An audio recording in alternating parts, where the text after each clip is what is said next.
This article is part of the section The Conversation Junior, where specialists respond to the doubts of curious young people. If you have questions, send them to tcsjunior@theconversation.com. Today we will explore the history of our planet through the rocks. Before you start, don't forget to subscribe and give like if you like the content. Geology allows us to read the book of the Earth, which has more than 4.5 billion years of history.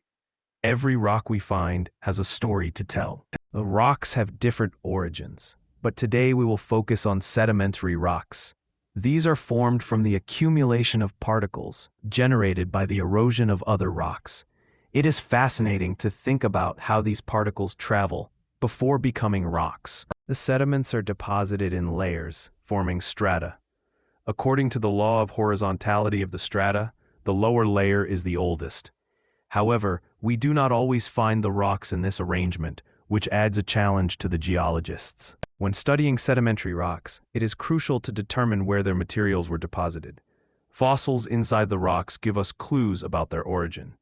For example, fossils of marine organisms indicate that the rock was formed in an aquatic environment. If fossils are broken, it suggests that they were moved by currents. Sandstones can show lines that indicate the direction of these currents. This principle of actualism helps us understand how these formations relate to the present. To know the age of sedimentary rocks, we use techniques based on radioactive isotopes. These isotopes allow us to date rocks that are millions of years old.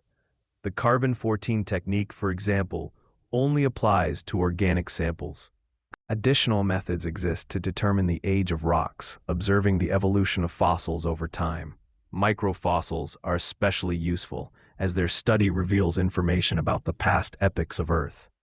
Rocks not only have a history of formation, but also of transformation. Since their deposition, they undergo changes that alter their composition.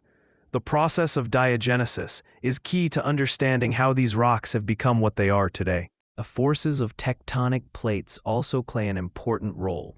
The strata may be folded, altering their position. Therefore, geologists must study different types of rocks to reconstruct the geological history of the planet. Finally, in understanding the history of the Earth, we reflect on our place in it. Geology not only teaches us about the past, but also about the changes we face today. What stories do the rocks around you tell you?